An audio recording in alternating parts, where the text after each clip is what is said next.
Hi guys, welcome to my channel. Guys, आज की video में बात करेंगे, आपने रिसेंटली सुना होगा प्रेसिडेंट ट्रम्प ने, अब हम उनको मिस्टर प्रेसिडेंट ट्रम्प बोल सकते हैं क्योंकि 20 जनवरी को mister Trump was sworn in as the president, 47 president of the US. तो अब वो प्रेसिडेंट बन चुके हैं और जैसे कि उन्होंने प्रॉमिस किया था कि वो डे 1 पे बहुत सारे एग्जीक्यूटिव ऑर्डर साइन करेंगे। उनमें से एक ऑर्डर था ending birthright citizenship. Birthright. That's a big one. What about that one in the course? That one is likely to be passed. Could be.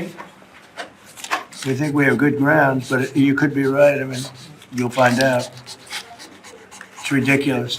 We're the only country in the world that does this with birthright, as you know. And it's just absolutely ridiculous. But, we'll see. We have very good grounds. Sure, People have wanted to do this for decades. तो जैसे कि आपने news में देखा होगा, mister Trump ने वो order sign कर दिया है। इसका मतलब क्या होता है? इसका मतलब हम बात करेंगे इस वीडियो में, और इससे जो मिलियंस ऑफ इंडियंस जो अमेरिका में रहते हैं इस समय, उनके बारे में बात करेंगे। उनका फ्यूचर क्या होता है, क्या हो सकता है, और क्या ये एक्चुअल में कर सकते हैं। तो इस सारे टॉपिक पे बात करते हैं इस वीडियो में आज। तो 20 जनवरी को यहाँ पे मार्टिन लूथर किंग्स डे था, छुट्टी थी, पर इसी दिन पे मिस्टर ट्रम्प ने ऑफिस टेक ओवर किया था और बहुत सारे ऑर्डर, एग्जीक्यूटिव ऑर्डर साइन करे थे, जिनमें से एक एजेंडा उनका था एंडिंग बर्थराइट सिटीजनशिप। तो सबसे पहले मैं क्विकली आपको बताता हूँ कि बर्थराइट सिटीजनशिप क्या होती है और अभी तक क्या चल रहा है। तो as per US constitution 14th amendment हमारा कॉन्स्टिट्यूशन का ये है कि जो भी बच्चा अमेरिकन सॉइल पे बॉर्न होता है, या अगर कोई भी इंसान नेचुरलाइज होता है अमेरिका के अंदर अमेरिकन सॉइल पे, तो that person will be considered US citizen, no matter what उसके पेरेंट्स का क्या स्टेटस है। अगर वो इवन इलीगल भी हैं तो भी वो किड या फिर वो बच्चा या फिर वो पर्सन जो नेचुरलाइज हुआ है, that will be considered US citizen. तो ये है 14th amendment of the constitution. तो यही हमारा यहाँ का अमेरिका का अभी तक कॉन्स्टिट्यूशन है, अभी तक यहाँ का लॉ है, और यही बर्थराइट सिटीजनशिप है।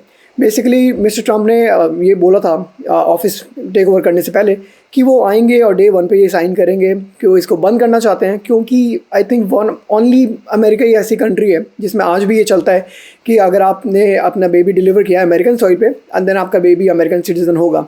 बहुत सारी countries, even UK and Australia, बहुत सारी कंट्रीज़ इसको ख़त्म कर चुकी हैं और वो इसको नहीं मानती हैं। उनका बेसिकली फंडा ये होता है कि जो आपके पेरेंट का स्टेटस होगा वही आपके बेबी को मिलेगा, नो मैटर वॉट। अगर आपका बेबी उस कंट्री में बॉर्न हुआ है तो भी ऐसा होता है। तो 20 जनवरी को ट्रम्प ने साइन किया ऑर्डर। अब मैं whitehouse.gov जो ऑफिशियल वाइट हाउस की वेबसाइट है उसका स्क्रीनशॉट डालूंगा, आप देख लेना। उसके अंदर दो कंडीशंस दी गई हैं उस ऑर्डर के अंदर। उसके अंदर पहली कंडीशन ये है कि अगर मदर इलीगल है अमेरिका में तो कोई सिटीज़न बच्चा बनेगा ही नहीं, और सेकेंड कंडीशन ये है कि अगर मदर लीगल है, और लीगल होने के साथ साथ वो टेम्प्रेरी है।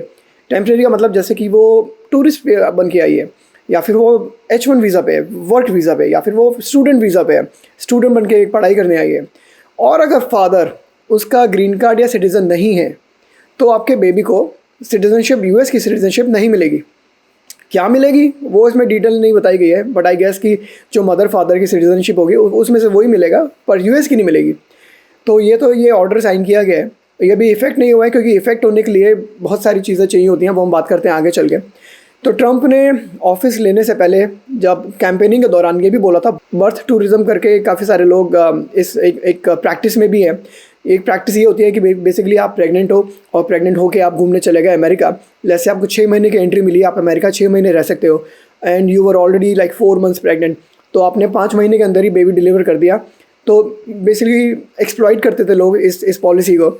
अमेरिका आ जाओ जब आप प्रेग्नेंट हो और टूरिस्ट बन के आ जाओ, अपना बेबी वहीं पे डिलीवर कर दो ताकि आपका बेबी अमेरिकन सिटीज़न बन जाए, और जब आपका बेबी 21 साल का हो जाएगा तब वो आपको सिटीज़न बना देगा। ये बहुत ही एक्सप्लॉइट करी गई है प्रैक्टिस आज तक, क्योंकि अमेरिका आने वाले 3 सबसे बड़ी कंट्रीज़ में चाइना, इंडिया एंड मैक्सिको है, और यहाँ इन तीनों के ही कंट्रीज़ के बहुत सारे लोग अमेरिका आते हैं, हर साल आते हैं। इवन पढ़ाई करने भी आते हैं स्टूडेंट्स बन के। मोर देन 1 लाख और 2 लाख स्टूडेंट्स हर साल इंडिया से भी आते हैं अमेरिका पढ़ने के लिए। तो अगर ये सारी एक्सप्लॉइटेशन होगी पॉलिसीज़ की, इसलिए ट्रम्प ये ऐसा नई ऑर्डर लाना चाहते हैं कि इसको बंद करना चाहते हैं बेसिकली।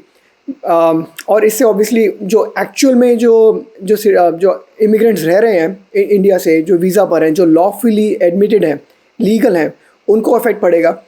बट उनका पॉइंट ऑफ व्यू से आप ये सोचोगे कि उनको ऐसा लगेगा कि America do not want them any more, कि अमेरिका शायद उनको इस कंट्री में नहीं रखना चाहता हो, क्योंकि अगर वो यहाँ पे रहेंगे, यहाँ की इकोनॉमी में हेल्प करेंगे, यहाँ पे जॉब बढ़ाएंगे, यहाँ की इकोनॉमी की हेल्प करेंगे, राइट, ग्रो करने में, तो क्या उनके बच्चे भी तो होंगे यार यहाँ पर, राइट, तो क्या उनको नहीं रहना चाहिए क्या यहाँ पर?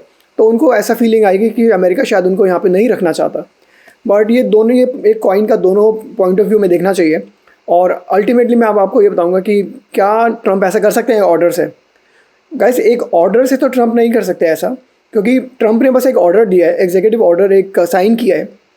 अब इसको लॉ में बदलने के लिए सुप्रीम कोर्ट ऑफ यूएस, जिसको हम स्कोटस बोलते हैं basically, supreme court of the US, वो अप्रूव करेगा।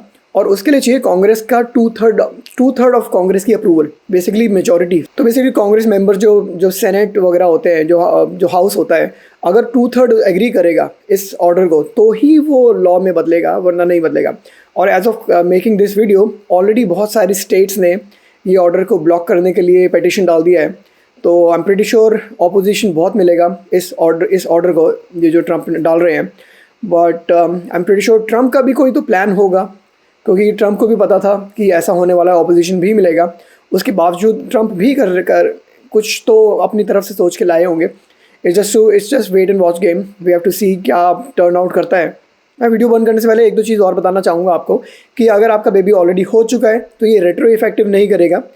इसका मतलब ये होगा कि अगर आप लीगल हैं और इलीगल भी हैं, और आप ग्रीन कार्ड नहीं आपके पास और यूएस सिटीज़न भी नहीं है, दोनों पेरेंट्स में से कोई, पर अगर आपका बेबी अगर यूएस की सॉइल पे बॉर्न हुआ है, तो वो ऑलरेडी सिटीज़न रहेगा, क्योंकि रेट्रो प्रीवियस जाके इफ़ेक्ट नहीं करेगा। ये सिर्फ आने वाली पीढ़ियों के लिए एप्लीकेबल होगा। और सेकंड केस ये भी होगा, जैसे आपका अगर ग्रीन कार्ड प्रोसेस में है, तो अगर आप वेट कर रहे हैं अपने ग्रीन कार्ड के लिए, तो आपके पास अभी ग्रीन कार्ड या सिटीजनशिप तो है नहीं, और आपका बेबी हो गया है या होने वाला है, तब थोड़ी और प्रॉब्लम आपको सहन करनी पड़ सकती है, क्योंकि हो सकता है वो बैकलॉग और बढ़ेगा या फिर और ज़्यादा स्क्रूटनी आपको देखनी पड़ेगी। तो मैं ये दोनों केसेस हाईलाइट करना चाहता था वीडियो में। एक तो रेट्रो नहीं करेगा, ये सिर्फ आने वाले बेबीज़ जो बॉर्न होंगे अमेरिका में उनको एप्लीकेबल होगा। और दूसरा, अगर आपका ग्रीन कार्ड ऑलरेडी प्रोसेस में है, तो आपको थोड़ी और प्रॉब्लम देखने को मिल सकती है। टू रीआइट्रेट गाइज, मैं यही बोलूँगा कि ये कॉइन को दोनों तरफ से देखना चाहिए। जो लोग लीगली रह रहे हैं उनको बहुत बुरा लगेगा कि अगर ऐसा होगा उनके साथ, और उनको लगेगा मैं अपनी ज़िंदगी भर की मेहनत यहाँ अमेरिका को दे रहा हूँ, मैं टाइम स्पेंड कर रहा हूँ अमेरिका में, बदले में मुझे क्या मिल रहा है, मेरे बच्चे सिटीज़न भी नहीं बनेंगे। और दूसरा, हमें देखना पड़ेगा कि जो लोग इसको एक्सप्लॉइट कर रहे हैं, कि बर्थ टूरिज़म कर रहे हैं, या फिर वो जानबूझ के बच्चे पे बच्चे करे जा रहे हैं, क्योंकि फ्यूचर में वो उनको भी स्पॉन्सर कर देंगे, या फिर just for better life of their children, तो एक्सप्लॉइट कर रहे हैं। और स्पेशली ये 3 कंट्रीज है, चाइना, इंडिया एंड मैक्सिको, तो वहाँ से एक्सप्लॉइटेशन बहुत हो रही है। तो इसलिए देखना पड़ेगा कि आगे ये कैसे रूल चलता है आगे चल के। बट अभी तक के लिए तो we are just waiting and watching, क्योंकि अभी ये इसका सुप्रीम कोर्ट में जाएगा, और अगर इसको 2/3 की मेजॉरिटी मिलेगी नहीं मिलेगी, तब हमें पता लगेगा कि एक्चुअल में लॉ बनता ही नहीं बनता। बट एज ऑफ नाउ यही आज का ट्रूथ है।